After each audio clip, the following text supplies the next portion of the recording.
আজকের ভিডিওটা অত্যন্ত গুরুত্বপূর্ণ। আজকের ভিডিওটা হচ্ছে তোমরা যারা ভার্সিটি ক ইউনিটের প্রস্তুতি নিচ্ছ তাদের জন্য আজকের ভিডিওটা অত্যন্ত গুরুত্বপূর্ণ।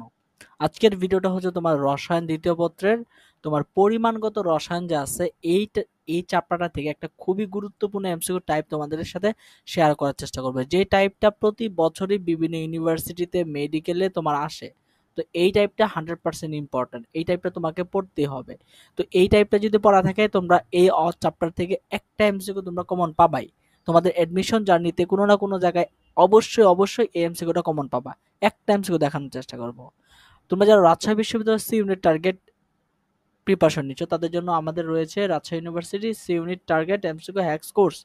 আমাদের এই কোর্সগুলোর মধ্যে তোমার physics, chemistry and math, physics chemistry math এই তিনটা সাবজেক্ট আমরা A to Z type wise প্রতিটা চ্যাপ্টার শেষ করার চেষ্টা করব।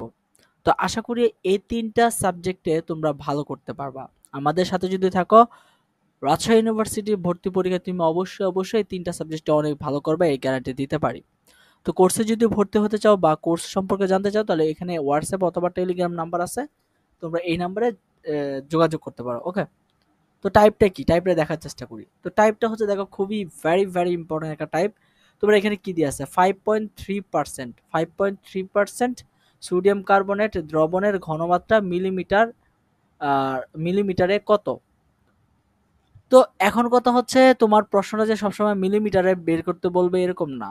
তোমার বলা থাকবে এখানে কোনো একটা পার্সেন্টেজ দেওয়া থাকবে, এখানে কোনো একটা দ্রবণ দেওয়া থাকবে, দ্রবণের ঘনমাত্রা কত এরকম বলা থাকতে পারে। তো আমরা সরাসরি প্রথমে ঘনমাত্রা বের করব, তারপরে সেটাকে মিলিমিটারে নেব, সেটা পরে কথা। প্রথমে ঘনমাত্রা কত সেটা বের করব। তো এরকম পার্সেন্টেজ আকারে যদি কোনো একটা দ্রবণ দেওয়া থাকে তো তাদের তোমার ঘনমাত্রা বের করার শর্টকাটটা মনে রাখো।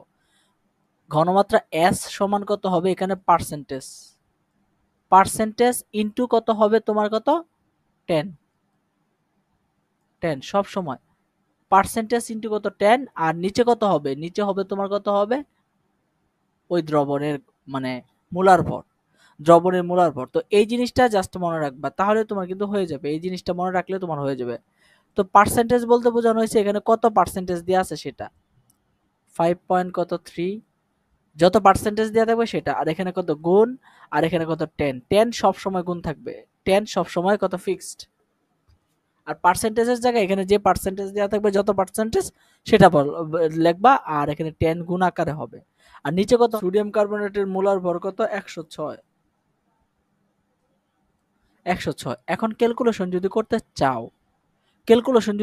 চাও, তাহলে তুমি একটা জিনিস দেখো 10 দ্বারা যদি এখানে 5.3 কে যদি গুণ করো তাহলে দেখো এখানে কত আসবে, দেখো তো 5.3 কে যদি গুণ করো তাহলে এখানে দেখো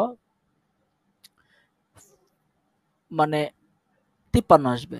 10 দ্বারা যদি 5.3 কে যদি গুণ করো, আর নিচে কত আসবে, নিচে আসবে কত 106 আছে। এখন দেখো 53 দ্বারা 106 কে যদি ভাগ করো কত 2 আসতেছে, অর্থাৎ উপরে কত 1 নিচে কত 2, তাহলে অর্থাৎ তোমার এখানে কত আছে 0.5 এরকম আসতেছে।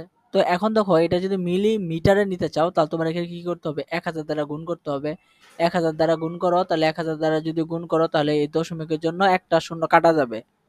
দশমিকের জন্য একটা শূন্য কাটা গেলে এখানে 5 থাকতেছে, আর এখানে কত একটা শূন্য যদি কাটা যায় 100 থাকতেছে। 100 দ্বারা যদি 5 কে যদি গুণ করো তোমার কত আসতেছে দেখো তো, তোমার এখানে 500 আসতেছে। 500 দেখো আমার কিন্তু 500 হয়ে গেছে। দেখো আমি তোমাদেরকে বোঝাচ্ছি এই জন্য সময় লাগতেছে বেশি, কিন্তু তোমরা যখন জিনিসটা বুঝতে পারবা একদম সহজে কিন্তু আনসারটা করে ফেলতে পারবা। একদম কিন্তু সহজে তোমরা আনসারটা করে ফেলতে পারবা। কারণ এখানে 0.5 দেখলে কিন্তু বুঝতে পারবা এর সাথে যদি 1000 দ্বারা গুণ করো তাহলে 5 সামথিং কিছু আসবে, 5 থাকবেই। তো এই অপশনগুলোর মধ্যে দেখো এখানে 5 বলে কোনো অর্থ আছে, 5 বলে কোনো সংখ্যা আছে, আছে নাই। তাহলে এখানে 5 আছে, এই দেখো 5 আছে, বলে এটা আমার আনসার হয়ে যাবে। তো আশা করি জিনিসটা বুঝতে পারছো। জাস্ট শর্টকাটটা মনে রাখো, এই যে শর্টকাটটা এটা মনে রাখতে হবে। এতটুকু মনে রাখলেই হয়ে যাবে। তোমার মিলিমিটারে কখনো চায় না, যদি মিলিমিটারে চাই তো লাস্টের দিকে এখানে 1000 দ্বারা গুণ করবে, আর যদি না চাই তাহলে তোমার জাস্ট এইটাই হইবে আনসার। এতটুকুই হয়ে যাবে আনসার। ওকে, তো আশা করি আজকের ক্লাসটা বুঝতে পারছো।